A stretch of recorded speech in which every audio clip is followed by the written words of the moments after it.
Merci infiniment les filles, merci pour cette prestation. Alors, je transmets la modération pour la séquence suivante à notre binôme du jour. J'ai nommé le bouillonnant Bruno Lalande, président fondateur de Women Sport et Women Sport Africa, et la pétillante Samra Bouazba, chargée de mission sport et développement de l'AFD. Elle est franco-algérienne, elle a grandi ici à Montpellier. Elle est également passionnée de basket et c'est même une ancienne du centre de formation de basketball de Montpellier. Ça s'appelle BLMA, c'est bien ça, Samra? C'est ça. Voilà, c'est le même club où Diandra Chouachang a joué. Vous la voyez, elle est ici, elle fait partie des intervenantes. Et Samra, d'ailleurs, elle a joué depuis 7 ans. Donc c'est une vraie sportive qui va parler aujourd'hui de cette question du genre. Maintenant que les présentations sont faites, eh bien, Samra et Bruno, c'est à vous. Je vous en prie. Alors, bouillonnante, pétillante, c'est aussi valable pour toi. On a trois grandes championnes. Moi, c'est émouvant d'être sur le parquet avec vous et puis une championne très inspirante. Alors, bonjour à toutes et bonjour à tous. Le nouveau sommet Afrique-France donne la parole et met à l'honneur les acteurs qui font vivre au quotidien et qui contribuent à construire un avenir commun entre l'Afrique et la France pour répondre aux grands défis d'aujourd'hui et de demain. Le genre et le sport en est un. L'ODD numéro 5. Alors, Emmanuel Macron, président de la République française, veut être à l'écoute des acteurs du changement et en particulier de la jeunesse pour formuler des réponses, actions aux interrogations légitimes des jeunes générations et créer un nouvel espace de dialogue exigeant, sans complaisance et surtout tourné vers l'avenir. Alors, notre étude inédite, commanditée par l'AFD et réalisée par PwC en partenariat avec l'IRIS et Women Sport Africa, a été conçue pour faire un diagnostic tout en identifiant en fait les pistes pour l'avenir. Elle s'inscrit dans cette démarche initiée par le président de la République pour réussir le changement avec une nouvelle génération pour le genre et avec le sport. Donc, chère Samra, bonjour. Bonjour Bruno. Vous représentez l'AFD. Alors, en quelques mots, pourquoi cette étude? Oui, alors cette étude, elle est à la croisée de deux ambitions grandissantes pour l'AFD, qui sont la lutte en faveur de l'égalité femmes-hommes et l'émancipation des femmes, d'une part, et l'utilisation du sport comme levier de développement, d'autre part. En fait, quand on parle de pratiques sportives des femmes, on s'adresse à un sujet qui est beaucoup plus large, celui du droit fondamental des femmes de bouger, de se déplacer et de disposer de leur corps librement. On sait également que la pratique d'un sport apporte de nombreux bénéfices au niveau individuel, en termes de développement de la confiance en soi, en termes de santé, et aussi au niveau sociétal, en termes de cohésion sociale par exemple, ou de développement économique.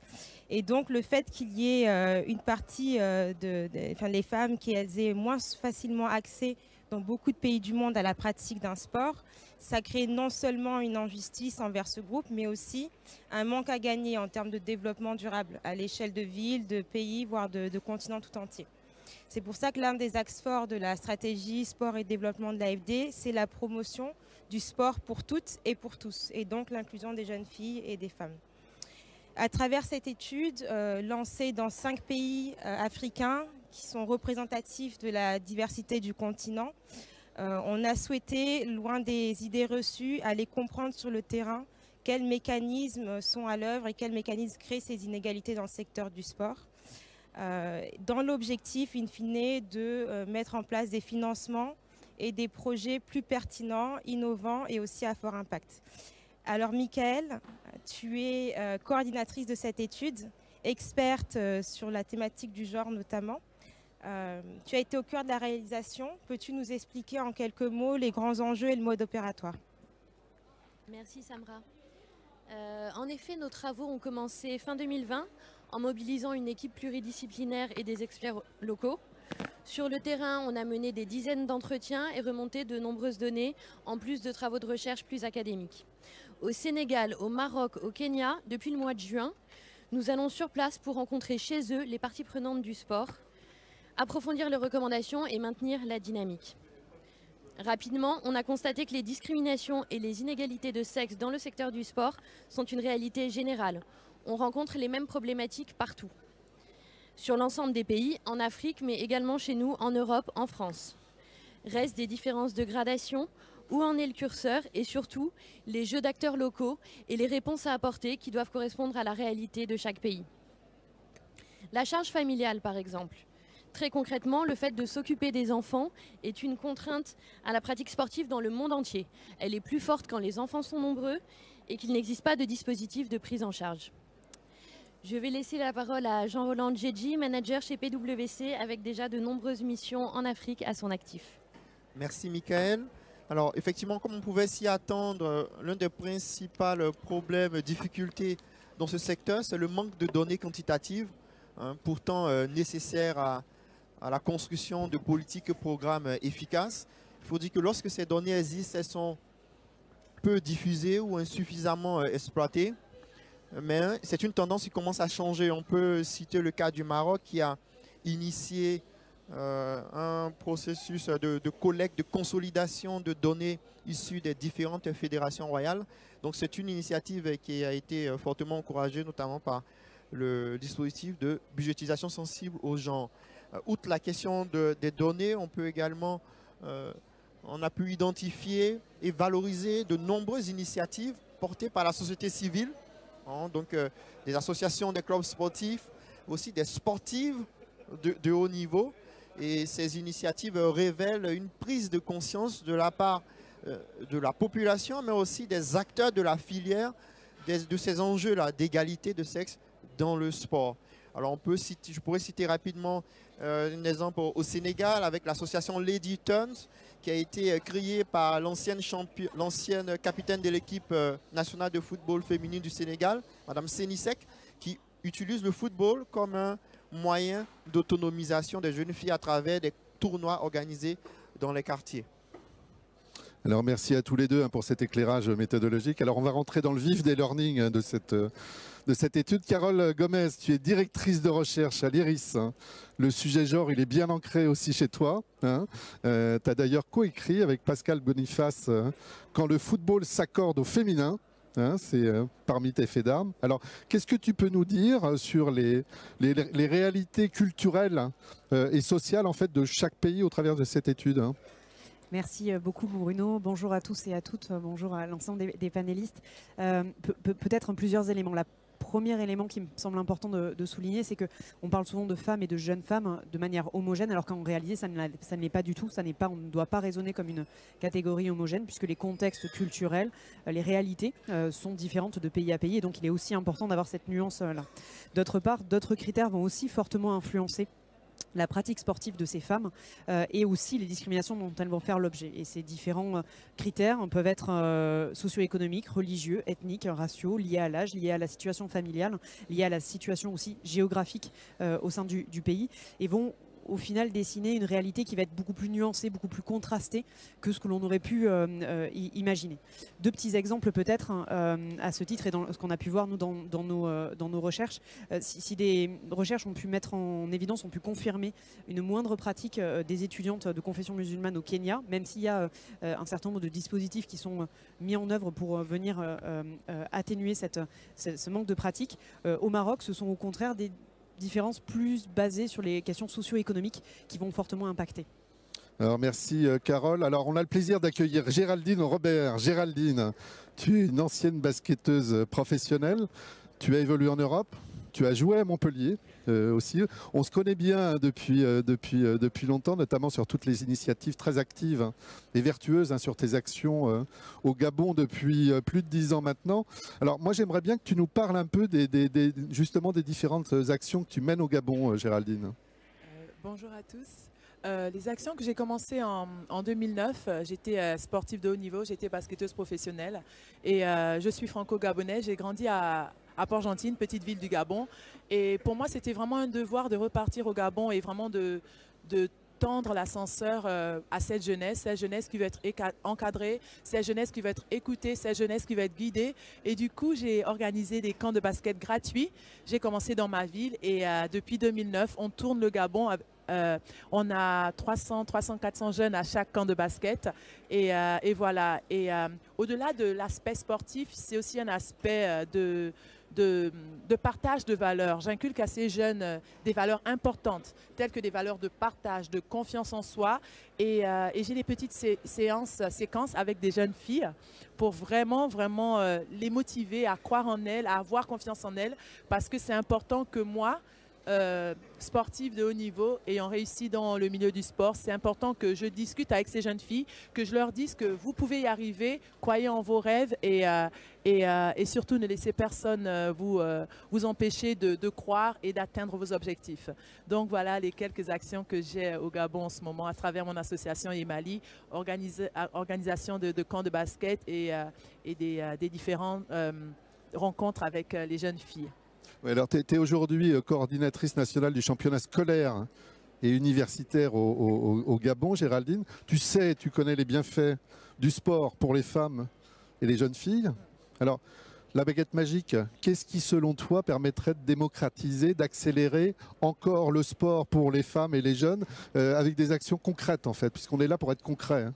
Faut déjà dire que l'initiation à la pratique précoce du sport chez les jeunes filles, c'est vraiment un moyen de les sensibiliser. Les sensibiliser sur quoi? Sur le VIH, sur le sida, sur les grossesses précoces, sur différents fléaux qui minent la jeunesse féminine en Afrique. Donc pour moi, c'est vraiment important de commencer très tôt.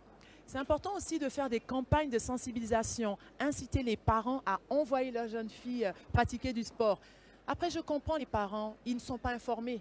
Faire des campagnes de sensibilisation en insistant sur tous les mérites de la pratique sportive chez l'enfant, en l'occurrence chez la jeune fille. La jeune fille peut se développer, la jeune fille peut être dans un environnement sain, peut avoir confiance en elle, peut recevoir énormément de valeur. Donc je pense que, premièrement, je dirais avoir des campagnes pour inciter les parents à envoyer les jeunes filles. Après, c'est la même chose, hein, des infrastructures de proximité, des clubs, des championnats vraiment pour la jeune fille et vraiment faire en sorte que ce soit bien encadré et bien structuré pour que les parents puissent facilement avoir confiance au système et envoyer leurs jeunes filles pratiquer le sport. Parce que, comme on dit, le sport a le pouvoir de changer le monde. Et c'est en pratiquant le sport comme ça que les jeunes filles vont être au courant de leur potentiel. Voilà. Merci beaucoup Géraldine. Alors, Carole, si tu veux bien, avant de passer à notre grand thème suivant, peux-tu nous donner un point d'éclairage rapide sur un thème important qui aujourd'hui est encore complexe dans nos observations, en l'occurrence les violences? Oui, alors effectivement, les violences contre les femmes et les filles dans le secteur du sport, qu'elles soient verbales, psychologiques, sexuelles ou physiques, restent un sujet tabou qui est difficile à aborder et c'est d'ailleurs un obstacle qu'on a rencontré dans nos études. Alors cette tendance évolue encore trop lentement, même si, et c'est un point positif, certains acteurs de plus en plus se mobilisent. Quelques exemples, en Afrique du Sud par exemple, une association, Grassroots Soccer, a mis en place des safe spaces pour justement avoir de la sécurité, garantir la sécurité pour ces jeunes filles. Idem pour en Égypte avec l'association Girl Power qui a justement permis de développer ces infrastructures pour pour aussi rassurer les parents, et ce qui était mentionné auparavant. Au Kenya, on a différentes campagnes qui ont été menées, notamment au cours de matchs de cricket, pour justement sensibiliser l'ensemble des participants à la question des mariages forcés et la question de l'excision, pour aussi justement essayer de toucher un plus grand nombre de personnes sur ce sujet. Et enfin, au Maroc, un outil législatif a été développé à partir de 2018 avec une loi justement sur les violences faites aux femmes et qui permet de faire avancer les choses une fois de plus. Merci Carole pour cet éclairage important et malheureusement encore d'actualité. Le thème suivant chapeaute et a des implications sur tout le secteur. La gouvernance et ses enjeux. Michael, peux-tu nous expliquer les liens entre gouvernance, représentativité des femmes et inégalité dans le secteur du sport? Merci Samra, bien sûr. Les enjeux d'égalité sont aussi des problématiques de gouvernance. La présence et la participation des femmes à la gouvernance du secteur est nécessaire à la prise en compte des inégalités et à la lutte contre les discriminations. La faible féminisation de l'encadrement sportif, qu'il soit technique ou administratif, reste un frein au développement d'une pratique massive. La cooptation, les réunions tardives, les jeux d'influence sont autant de pratiques informelles qui maintiennent cette tendance mais qui peuvent être combattues. Des mécanismes incitatifs ou contraignants se développent pour accompagner les acteurs dans ces transformations. Au Kenya, par exemple, en accord avec les dispositions constitutionnelles, la législation impose un quota de 30% de femmes pour l'élection et la composition des comités et commissions des fédérations sportives. L'application, elle, tarde encore un peu à se généraliser. Alors merci Mickaël. Sur un autre thème, Jean-Roland, sur le thème qui m'est cher, les médias. Quelle observation tu peux nous donner aujourd'hui sur cette étude? Merci Bruno. Alors effectivement, on le sait, les médias jouent un rôle assez important dans la lutte contre les discriminations et les inégalités. En particulier dans le sport qui est un secteur, je dirais, médiatique et spectaculaire par essence. Alors,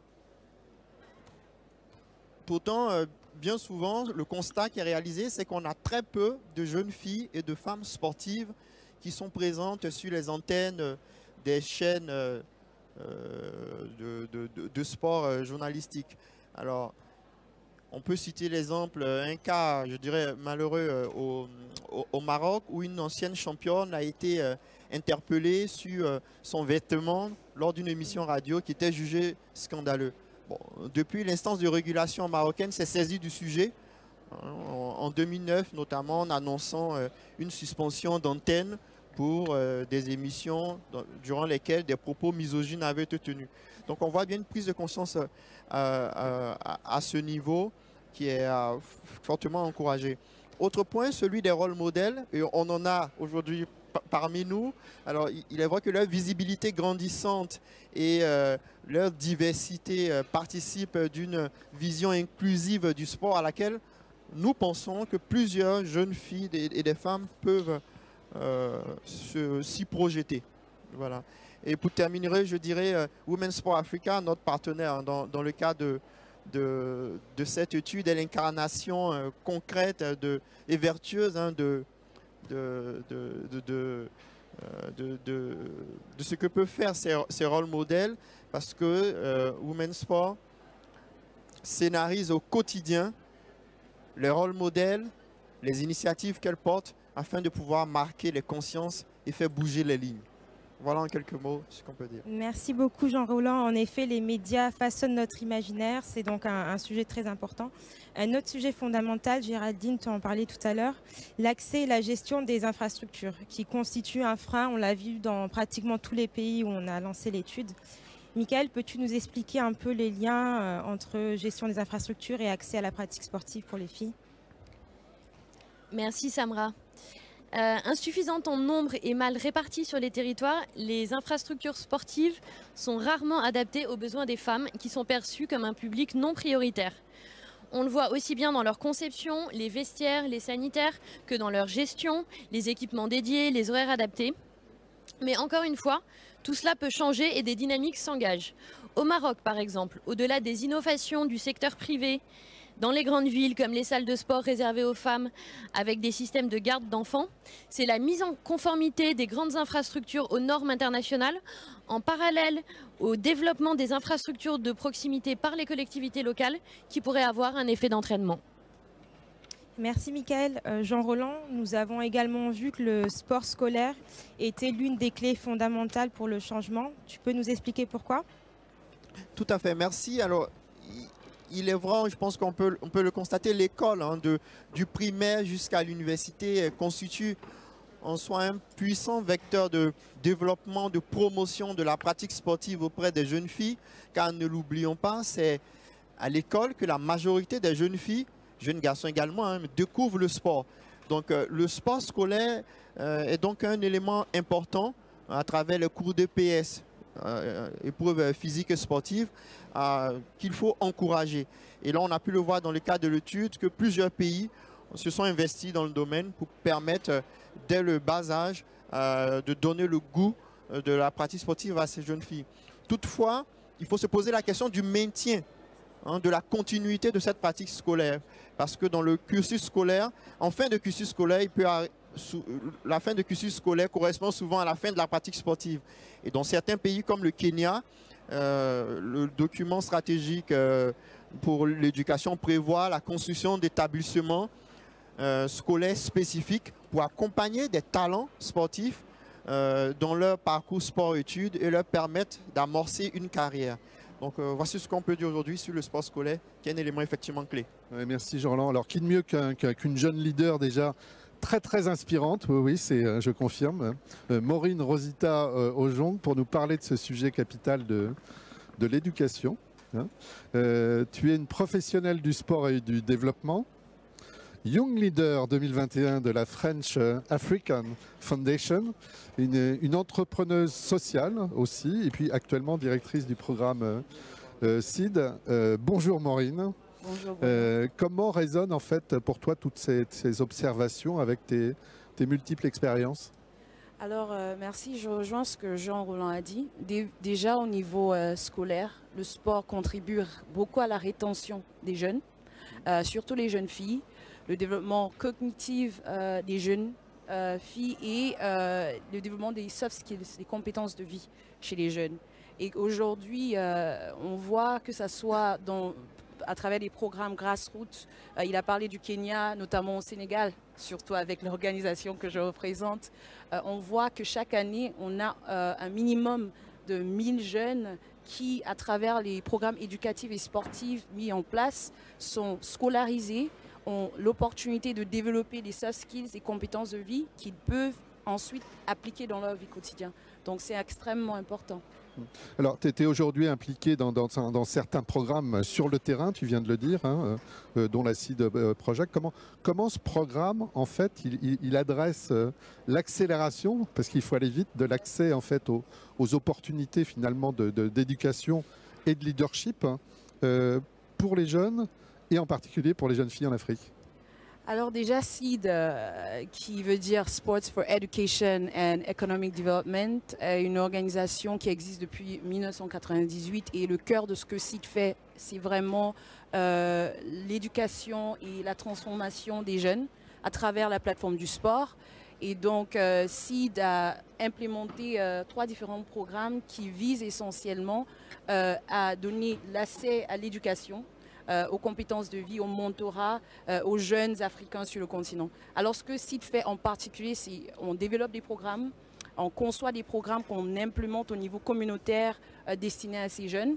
On réfectionne des espaces sportifs et des infrastructures sécurisées et inclusives destinées aux jeunes qui, bien sûr, encouragent leur développement personnel, qui leur donnent accès au programme de leadership et contribuer à leur développement. Et aussi à travers des programmes de mentorat. Il a très bien dit aujourd'hui que c'est important les rôles modèles. Donc SEED a justement une plateforme assez large, un réseau qu'elle utilise pour accompagner ces jeunes. On leur permet de rencontrer des icônes, des personnes comme les Diandra, les Géraldine Robert, qui ont vécu, qui ont suivi le même parcours et qui peut les inspirer. Et donc pour nous, ça c'est extrêmement important. Et aujourd'hui, on compte des jeunes qui sont passés par ce programme, qui sont revenus sur le continent et dans leur communauté. Certains sont même aujourd'hui des employés au sein de l'organisation. Nous sommes très fiers de cela. Et j'aimerais juste terminer en disant que notre modèle est vérifié, est réussi et on est en train d'évoluer et a été inspiré de l'original SEED, comme on aime si bien l'appeler. Notre fondateur Amadou Gallo Fall, qui lui-même à une époque était un jeune qui a bénéficié du sport et de l'éducation. Aujourd'hui, il a créé SEED il y a 23 ans pour donner aussi l'opportunité à d'autres Africains pour pouvoir réussir à travers le sport. Merci, mais en tout cas c'est très concret, c'est simple. C'est efficace, ça peut se déployer partout. Alors, on va ouvrir la conclusion, Michael, si tu veux bien. The floor is yours. Merci Bruno. Si les inégalités restent fortes et les discriminations nombreuses, on observe une prise de conscience réelle à différents niveaux qui amorce l'évolution des tendances. Il y a des réticences et les changements sont lents au rythme de la transformation sociale. Pourtant, l'enjeu est majeur. La situation des femmes dans le secteur du sport est un reflet de leur situation dans la société en général. Et son amélioration contribuera de fait à une amélioration plus globale du droit des femmes. À titre d'exemple, la professionnalisation et l'amélioration des conditions économiques des sportives contribuent à leur autonomisation. Tout comme leur autonomisation, notamment économique, peut faciliter l'accès plus libre à la pratique sportive. En ce sens, on peut saluer les initiatives qui sont prises au Maroc en faveur du football féminin et espérer que ce genre de pratique se généralise. Enfin, on ne doit pas oublier que faire évoluer les rôles et places des femmes impacte nécessairement les rôles et places des hommes et la représentation qu'on peut avoir de la masculinité. En ce sens, les hommes ont une responsabilité déterminante pour incarner une masculinité positive, porteuse de valeurs de mixité et de valeurs égalitaires. De nombreux sportifs vous le diront, un père, un frère, un conjoint a souvent beaucoup aidé. Alors oui, les changements sont à l'œuvre dans les mentalités et sur le terrain. On a pu constater une forte mobilisation des acteurs, notamment au Maroc, au Kenya, au Sénégal, où on s'est rendu en mission. Il semble que les solutions soient connues et ce qui manque maintenant, c'est le passage à l'action.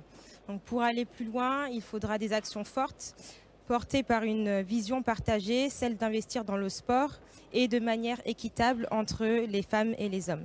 Alors pour terminer notre séquence et faire le lien avec la France, on a le plaisir d'accueillir Diandra Chatwang. Bonjour Diandra. Bonjour, bonjour à toutes et à tous. Donc Diandra, tu es médaillée olympique récemment aux Jeux de Tokyo et joueuse professionnelle ici au BLMA. Donc bravo. Qu'est-ce que t'inspire cette séquence et Oui, quand même. Qu'est-ce que t'inspire cette séquence? On a beaucoup parlé de l'Afrique avec ton vécu ici en France et ton quotidien en tant que sportif de haut niveau.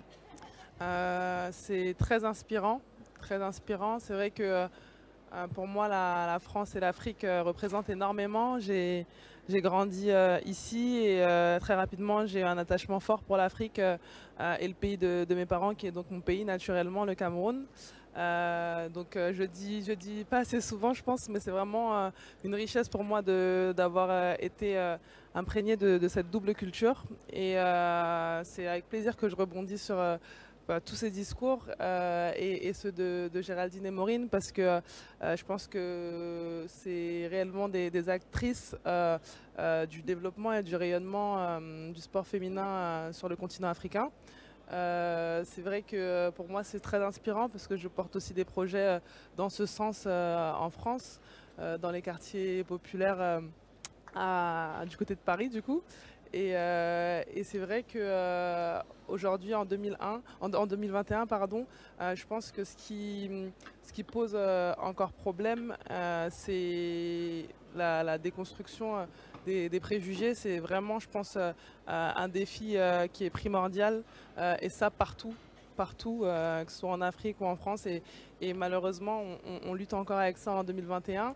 Je pense qu'il y a d'autres aspects, c'est sûr, le volet financier qu'on a évoqué. Il y a des aspects comme ça qu'on ne peut pas ignorer. Mais vraiment, si on veut voir un avant et un après, je pense que ce défi des préjugés est important. Et aussi, on parlait de la représentation. Je pense que c'est vraiment important de rendre visible en fait les sportifs qui rayonnent dans leur sport, les athlètes qui rayonnent dans leur sport.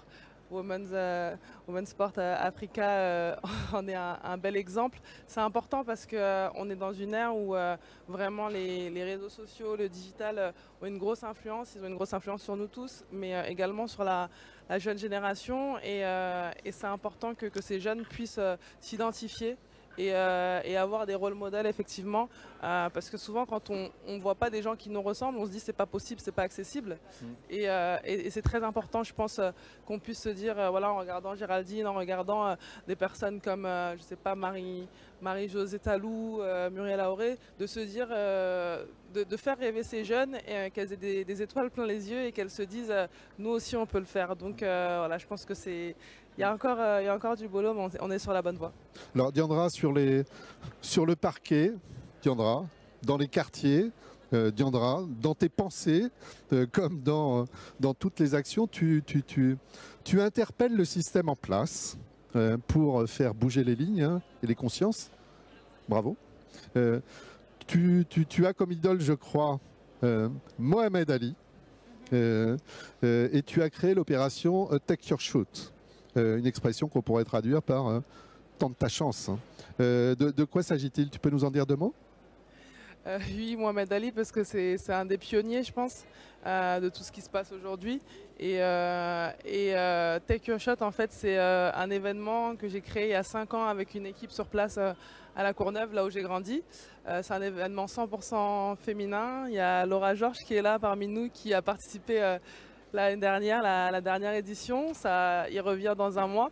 Et en fait, le but, c'est vraiment un volet, je disais un peu comme ce que Géraldine propose, un volet éducatif et sportif. Le but, c'est de promouvoir le sport féminin, de faire en sorte que les jeunes filles aient envie de pratiquer et envie d'aller prendre une licence à l'issue de l'événement. Et en même temps éducatif, à chaque fois on fait venir des personnalités féminines inspirantes afin qu'elles puissent échanger avec elles et qu'elles puissent voilà, s'identifier à travers des rôles modèles, qu'elles puissent poser des questions, qu'elles puissent aussi se dire que voilà, on a toutes commencé comme elles et peu importe ton background, rien n'est impossible et vraiment les inspirer un maximum. Alors, merci beaucoup Diandra, merci à toutes et à tous, merci à nos 3 championnes que vous pouvez applaudir, merci au nouveau sommet Afrique-France de nous avoir accueillis pour cette restitution.